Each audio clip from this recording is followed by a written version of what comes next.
I am now open to the possibility of a silver price breakout. And it's all because of silver's strange activity that we're seeing today, defying pretty much everything. I'll explain as we explore.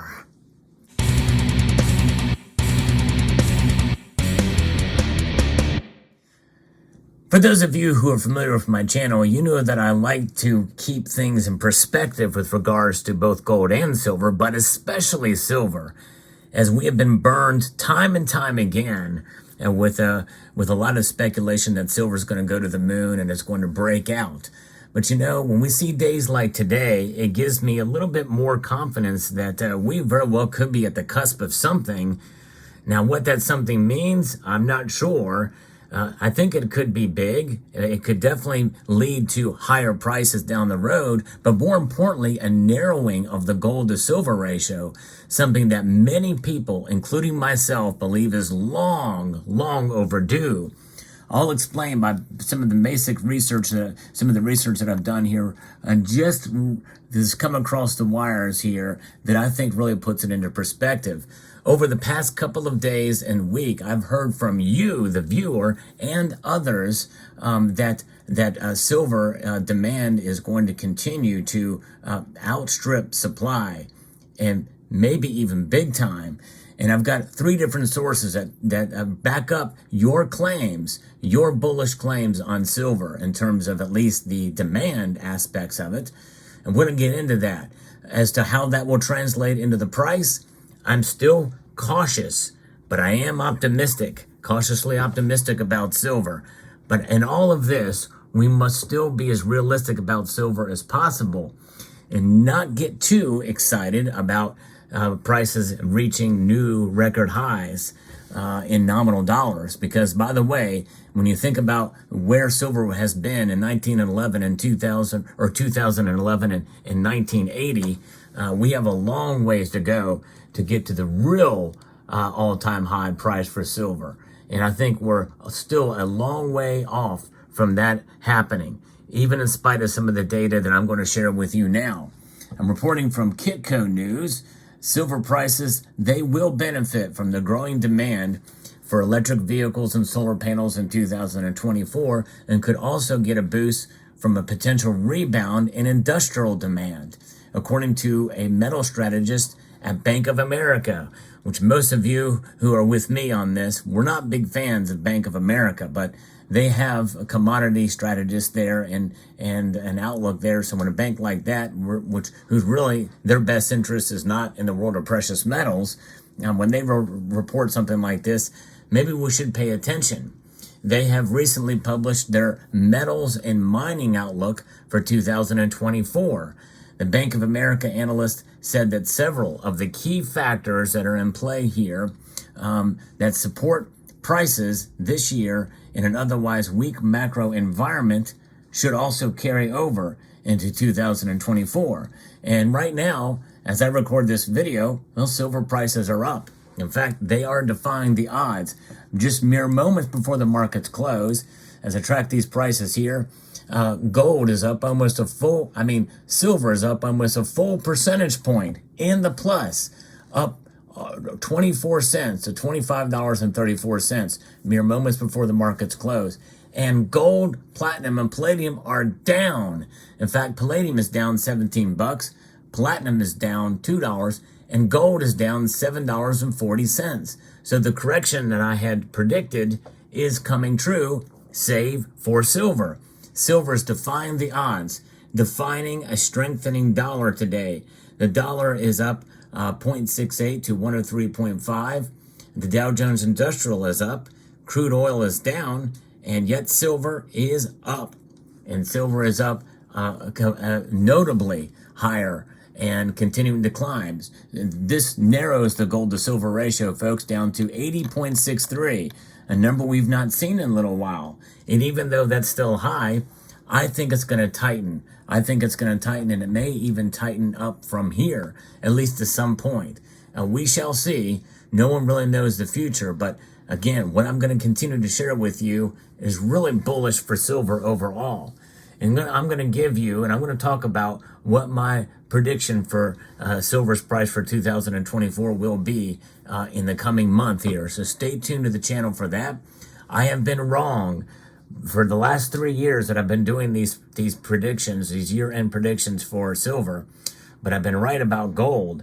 And I'm hoping that maybe I'll be right about silver this year. But I have, and many others have been burned on silver's price. So it's very difficult and tough to hear some of these really bullish calls for silver. We're jaded. We feel like it's kind of unrealistic. I want to be as realistic as possible, but I also want to keep in mind and keep an open mind to some of the fundamentals that I'm going to share with you now in the industrial sector, because that's paramount and key here. You've heard me mention electric vehicles. That's a mixed market right now, because the world is saying, and the industry is saying, that electric vehicles are not profitable. In fact, they're not really a good option if you're going to be buying a vehicle right now. They're a pain to have the refueling and the efficiency of the batteries just is not there for a total electric vehicle, especially if you travel more than a couple of miles a day, or 20, 30 miles a day, what have you. And the recharging stations and the time it takes to recharge, it is definitely a pain, a huge pain to have to deal with an electric vehicle, and the volatility and the like. And they're money losers for the big manufacturers out there. So I don't necessarily believe in all the data here, although demand will pick up for some of this because the industry is pushing it, and that could happen in spite of the fact that some of the interest in it is not there. I think some of the production will keep up in spite of it because of government initiatives and the like, especially with ESG and the environmental aspect of it is sometimes and many times, as we're seeing in the case right now, I think it will continue into 2024, works against the interest of the company, which is about profit. So this is what's going to be carrying over. There's a couple of things here. One, green spending is increasingly offsetting weakness in the traditional economy. And a lot of that is based off of government support and mandates. And money, by the way, too, which is taxpayer money. The second is the supply growth has generally been subdued. While the start of 2024 may be challenging, if these trends are accompanied by a wider economic rebound, then mine commodities may push higher again, potentially also supported by a weaker United States dollar and the hiking cycle, along with an end to destocking. The analyst said that silver prices have found solid support above $20 an ounce, which that I have been right about. Through the course of the time of the year, I have always said that I don't think we're going to see us fall below $20 again. And now these analysts agree with me as well on that silver prices are following solid support above $20. And they've struggled to move higher despite limited output from miners and growing demand from green technologies. This has been heavily influenced by weak industrial production and a lack of investor interest globally. However, if the continued focus on the energy transition is accompanied by a stronger global path, silver prices should push higher. In fact, here is the forecast for silver supply and demand balance, and they look at it over the course of a couple of different factors here: consumption and production. And global consumption last year was up over production, and that is something that is remarkable to see. That was in 2022, and it is made worse here in 2023. A 5.5% change over the previous year for the deficit, projected to increase by even more, 1.5% a deficit, more than 2023 next year in 2024. And that will increase marginally in 2025 if some of the fundamentals remain there. Now, we have to keep in mind, before I tell you what 2026's numbers are, because that is down the pike. This is based off of the factors that come into place of a normal economic activity. There's now yet another virus that has made its way through eastern China right now. How will the markets react to that? Will that be another type of pandemic that could spread just like COVID did? here in the beginning part of next year. A lot of the fundamentals, a lot of the different data that we're getting out of China mirrors what we saw in 2019 at this time. So keep an eye on that. And even if it doesn't spread, will it shut down parts of their economy, which means less production, because a lot of stuff is produced in China, and a lot of that stuff requires silver. And that is part of the reason why there was some, bottleneck in production during the course of this year, which kind of stifled some of the demand-supply fundamentals. There was actually a surplus of actually this type of product in terms of coins, rounds, and bars, and I think that led to sort of a subdued price action. But nonetheless, I think more than likely we can expect probably some of the aspects of this, even if it's not as strong, considering all of the assumptions they make here, that in 2025, a 0.5% increase beyond what it was in 2024, and then we see it rise up even more in 2026 to a dramatic year-over-year change of 7.6%. Amazing.